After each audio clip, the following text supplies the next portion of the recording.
Bien, bonjour à tous et à tous. Aujourd'hui, on se retrouve pour une vidéo. Alors, ça fait super longtemps que j'en ai plus fait, mais là, voilà. J'ai lancé une équipe avec un pote, la Bravo 6, donc on est assez content. On va pouvoir en faire tourner sur quelques terrains. Ça fait déjà un petit moment qu'on est retourné, mais plus dans la même équipe. J'ai du nouvel équipement par rapport à la M4. Vous l'avez vu, j'ai installé un Titan, j'ai upgrade. J'ai une nouvelle réplique qui attend d'être en review. Bon, ceux qui ont regardé TikTok l'ont vu. Pour ceux qui sont ici, c'est une surprise. Euh, vous verrez bien. Aujourd'hui, j'ai acheté une réplique il y a quelques mois. Le Colt 1911 de chez Rossi. De manière, vous l'avez vu à la miniature, vous l'avez vu au titre. Donc, je vais vous la présenter aujourd'hui. Je vous mettrai les photos de la boîte ici ou là. Je verrai bien. Mais en tout cas, dans la boîte, rien n'a bougé. Tout était en carton. Alors, comme je l'ai acheté d'occasion, tout était de la mousse, pardon. Comme je l'ai acheté d'occasion, j'ai pas de manuel. Par contre, j'avais quand même le nozzle et le ressort CO2, ce qui est logique. Euh, vous verrez, il est assez usé. C'est par rapport à moi. L'ancien propriétaire l'a pris super soin. Il jouait pas beaucoup avec, c'est pour ça qu'il me l'a vendu. Maintenant, moi, je joue quasiment que avec celle-là. C'est devenu une vraie tuerie. Vous allez voir ça tout de suite. Par rapport au test chronique, etc., je ferai une vidéo à part. Pour pas que, même pour vous, ça dure trop longtemps. Puis il y en a qui s'en foutent du test chronique, du test de tir. Il y en a qui regardent que ça. Comme moi, quand je regarde une réplique, je regarde vite fait en quoi elle est composée, comment elle est en vidéo. Ce qui m'intéresse le plus, bah, c'est un peu les perfs. Voilà, notre regard du temps, c'est une réplique coup de cœur. Donc même si les perfs sont un peu pourris, bah, je me dis que je peux toujours upgrade. Maintenant, voilà quoi. Si vraiment elle fait 2 cm, si elle a 2 mètres de tir de portée, bah, je vais pas l'acheter quoi. Ou si c'est une réplique de collection, mais je vais pas acheter non plus. Du coup, cette réplique, bah, la voici. Le chargeur n'est pas celui d'origine non plus. J'ai eu un petit problème avec par rapport à moi. C'est pas l'ancien propriétaire, c'est du tout moi. C'est juste moi. Alors, la voici. Très, très, très légère. Prise en main excellente. Voilà. Normalement, il y a l'adaptateur silencieux ici. Je sais pas où je l'ai mis. Parce que bah, de j'utilise pas. Juste, j'aimais bien parce que ça donnait un petit look un peu agressif comme ça. Mais voilà. Alors ensuite, c'est une réplique qui est full métal pour tout le corps. Les seules parties en ABS que moi j'ai vu, c'était les plaquettes. Alors c'est vraiment pas de l'ABS bas de gamme comme on peut voir chez certains. Ou de l'ABS, vous savez, qui fait mal comme ça, qui est mal moulé, etc. Là c'est vraiment un bel ABS, voilà, avec un beau marquage Rossi. Ouais, excusez-moi, il y a mon bureau. Sur chacune des plaquettes. Voilà. Les plaquettes ont un beau revêtement. J'aime vachement ce revêtement. Il me permet d'avoir une bonne prise en main et de bien prendre ma réplique. Ensuite, bah, je vais vous parler des marquages un peu, parce qu'ils sont pas très réalistes, mais je les aime bien. Bah, du coup, vous avez déjà vu les marquages qu'il y avait sur les plaquettes. Il y en a un ici. Alors, pour ceux qui se demandent ce que c'est tout simplement le logo du designer. Désolé de la coupure, mais il y avait des gens qui jouaient dehors, donc moi le bruit me dérangeait un peu, du coup j'ai fermé la fenêtre. Voilà, bienvenue à la campagne. Du coup, j'en étais où? Mes marquages. Bah, le logo, le marquage Rossi ici, avec le numéro de série, s'il veut bien sur le focus, s'il te plaît. Ou au pire, je vous mettrai une photo. Du numéro de série, bah, de toute manière, c'est un numéro de série qui est unique. Hein. Et de l'autre côté, le marquage Red Wings. Voilà. Putain, fait le focus. Voilà. Bon, de toute manière, il est marqué juste OP Red Wings. Voilà.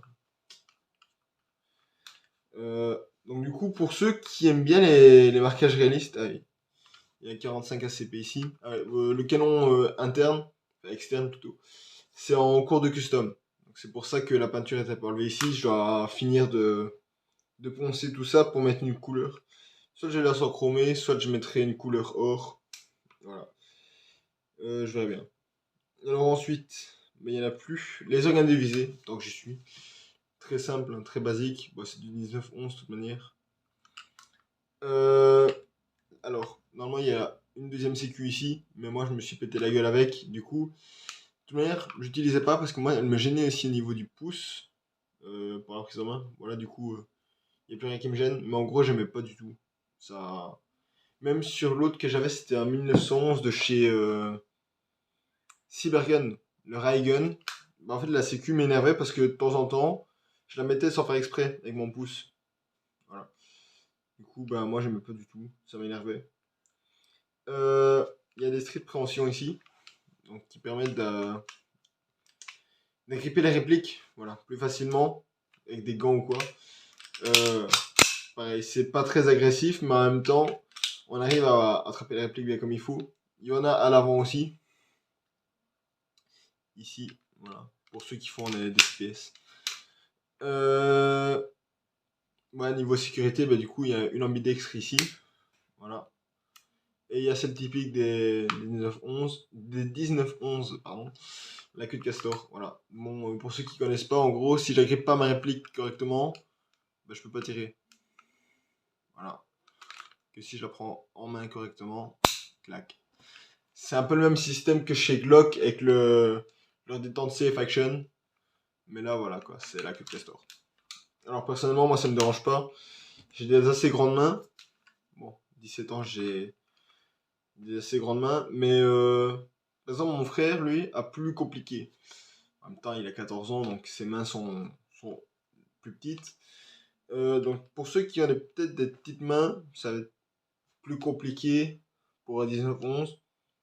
À voir. Excusez-moi. La journée était dure. Et du coup, le chargeur, la réplique est compatible gaz et CO2. Le chargeur de base est un chargeur long, exactement le même que ça. Alors là, ça m'a rui. J'ai eu un problème avec l'autre de ma faute. Mais du coup, maintenant, je sais que les Marui sont compatibles. Parce que voilà quoi. Mais en gros, sur la réplique, ça donne ce look-ci. Voilà. Un look que j'aime beaucoup. C'est assez agressif. Pour moi qui joue beaucoup en étant gunner, en étant assaut, c'est assez pratique. Parce que du coup, je vide beaucoup de billes. Et le fait d'avoir un chargeur long, par exemple, déjà même dimanche, ça m'a permis de sortir 15 ennemis tout seul. Voilà, je les ai attendus. J'ai pas fait d'upgrade dedans, si ce n'est qu'un jeu up. Je vous montrerai juste après. Et voilà. Que dire, que dire. Détente évidée. Voilà. Le fait d'avoir une sœur avec un frère qui casse-couille, ça donne ça. Je sais pas si vous l'avez entendu, mais ma soeur est en train de pleurer. Donc GBB, gaz blowback. Chaque fois que vous allez armer, enfin tirer avec la réplique, ça donne ça. Quand une bille n'est pas en chambre, vous devez faire ça. Sinon, bah, vous allez tirer à vide une fois. C'est un simple action. Donc c'est pas comme un M9 ou un. C'est comment? Les USP, il me semble qu'ils font ça. Bah bref, les répliques. Ou quand vous appuyez, bah, Dan Wesson, un revolver, typiquement, quand vous allez appuyer, bah, en gros le marteau va s'abaisser et vous pouvez tirer. Bah là, vous êtes obligé de mettre le marteau en arrière pour pouvoir actionner le coup. La détente, on est tout de suite sur un mur, je vais vous le montrer. Voilà, c'est 19-11. Hein. Il y a pas beaucoup, mais ici il n'y a pas beaucoup de débattements. J'étais assez surpris. Hein. Et le mur arrive tout de suite. Vraiment, la course de détente est très courte. C'est impressionnant. Voilà, il y a un rail pour ceux qui veulent mettre une lampe. Et c'est tout. Je vais vous montrer le démontage et je vais vous montrer ce que j'ai fait dedans. Je peux aussi vous montrer comment on change de nozzle. C'est quelque chose qui est hyper simple. Je l'ai encore fait, j'ai regardé pour le faire hier et j'y suis arrivé tout de suite alors que vraiment je suis pas mécano du tout. Moi les répliques ça fait 26 en upgrade, je suis claqué au sol. Voilà, donc je vous reprends tout de suite après ça. Voilà du coup là les gars on se retrouve pour démonter mon 1911. Donc je vais vous montrer un peu l'upgrade que j'ai fait dedans. Comme je vous ai dit j'ai juste changé le joint pop. J'ai rien changé dedans. Alors du coup avec on a un ressort pour CO2 qui est fourni, donc avec un rubber, ce qui permet de rabaisser la course de culasse, j'ai envie de dire. J'utilise assez souvent, c'est très pratique, même en gaz. Ça me permet d'avoir une plus grosse réactivité. Et donc du coup, le nozzle CO2 que j'ai jamais utilisé parce que je joue que au gaz. Donc je vais vous montrer pour démonter, c'est super simple. Vous venez ici, vous mettez par rapport au premier écran. Normalement elle sort toute seule, mais la face caméra c'est un peu compliqué. Voilà, bon, elle sort, hop, hop. Donc là, vous avez tout ce qui est armure, etc. Ça, je m'en occupe pas. Et ici, vous avez tout simplement tout ce qui est nozzle, etc. Donc là, vous avez le ressort guide ressort, le oh, ça, je sais pas comment ça s'appelle. Bref, vous désengagez ça, c'est simple. Regardez, c'est ici, comme ça, vous faites tourner jusqu'à ce que vous pouvez plus. Vous retirez et votre canon sort tout seul. Alors, ensuite, vous avez votre place ici. Pour le canon interne, etc., vous venez ici. Et là, voilà, vous avez le bloc up et tout. Moi, je vais juste rajouter un petit numb ici. Parce que, voilà. Donc, j'ai mis un job up 50 degrés macaron de chez Maple Leaf. Il me semble que c'est ça. 20 mètres de portée, 25 mètres. Très top. Franchement, nickel. Du coup, pour le nozzle, il vous faut cette partie-ci. Et c'est super simple. Vous avez une vis à enlever. C'est celle-ci. Voilà. Même pour ceux qui veulent mettre à RML, etc. C'est top. Parce que du coup, vous avez rien à enlever, quoi. Enfin, sauf cette vis-là. Et même pour moi qui trouvais ça hyper compliqué, je m'y suis fait très très vite. Et alors juste, faut faire gaffe à rien perdre parce qu'il y a une pièce qu'il faut surtout pas perdre, c'est le ressort de nozzle en fait. Enfin, je sais pas s'il s'appelle comme ça, mais moi j'appelle ça comme ça. Donc là, une fois que vous l'avez enlevé, tout simplement tout ce qui est... hop là. Je sais pas comment ça s'appelle, mais bref. Cette partie-ci sort. Alors, vous pouvez enlever le ressort. Je sais pas comment je m'y étais pris moi. Voilà, du coup il est tombé là. Je le mets à l'abri pour pas le perdre. Et donc le nozzle, hop là. Ici il est calé en fait. Donc il faut légèrement l'incliner. Et là il sort tout seul. Voilà. Et donc du coup, vous pouvez prendre votre autre nozzle. Vous alignez, vous le mettez dans le bon sens. Donc ce petit ergot là en fait, il se met dans ce sens là. Donc le gaz route vers le dessous. Dans cette partie-ci, voilà.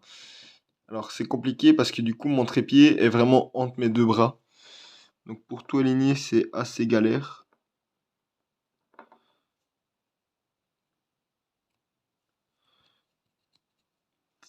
Putain, voilà. Ouais, excusez-moi, j'ai vraiment pas de patience pour tout ça.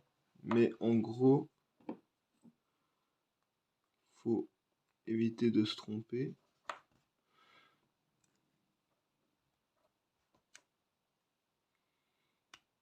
Voilà, une fois que cette partie-ci est mise, tout est bien mis. Voilà. Moi, du coup, moi je vais remettre le nozzle d'origine, qui est fourni de base en fait, qui est ici. Voilà. Parce que du coup, je joue au gaz, donc...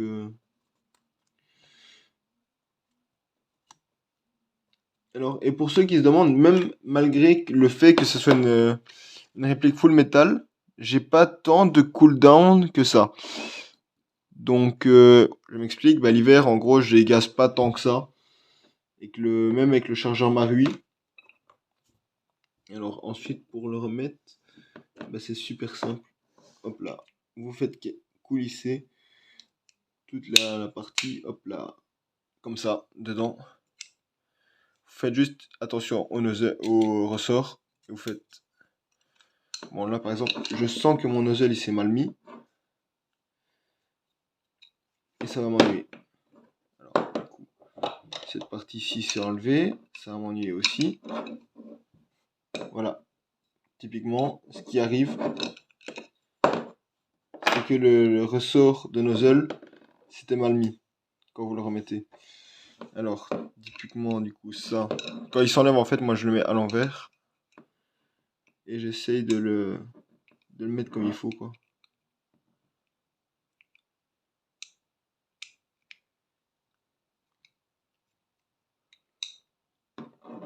C'est la partie chiante. Bon, je mets en pause, 2 secondes, je fais un cut et je reprends une fois que j'ai réussi. Bon, du coup, ça m'a pris 30 secondes, j'ai coupé la vidéo. Ça s'est mis tout de suite. Je comprends pas. Voilà, c'est juste... ça me... Voilà. Faut pas chercher à comprendre, c'est moi. Donc, vous remettez tout ce qui est cette partie-ci est bien en place. Vous maintenez pour le ressort, parce que sinon il va encore se barrer. Vous remettez... Faites ça. Enfin, vous remettez la vis dans son logement, quoi. Et vous avez plus qu'à revisser. Et normalement... voilà. Même pour ceux qui veulent juste changer leur nozzle, bah c'est top. Alors, voilà. Du coup, vérifiez que votre nozzle il est bien remis. Moi, j'ai juste remarqué que cette partie-ci était un peu sèche. Du coup, bah, pas trop, parce que s'il y en a dans le jump up, après ça peut juste niquer votre jump up, quoi. Donc voilà, hop, ensuite, bref. Tant que j'y suis, vous savez quoi? Tant que j'y suis, bah non. Bah en gros, pour le jump up, vous avez juste à mettre votre hop up à 0. Bah d'ailleurs, la molette, elle est très dure à régler, ça c'est bien. Bah, elle est dure dans le sens, elle se défait pas, quoi. Votre hop up, une fois qu'il est mis, bah il est mis. Voilà, ça donne ça pour le jump up. Je vais vous montrer ça, c'est bien. Voilà. Avec le petit bourrelet qui va bien. J'ai aucun problème avec ça. Franchement. Hop. Clac.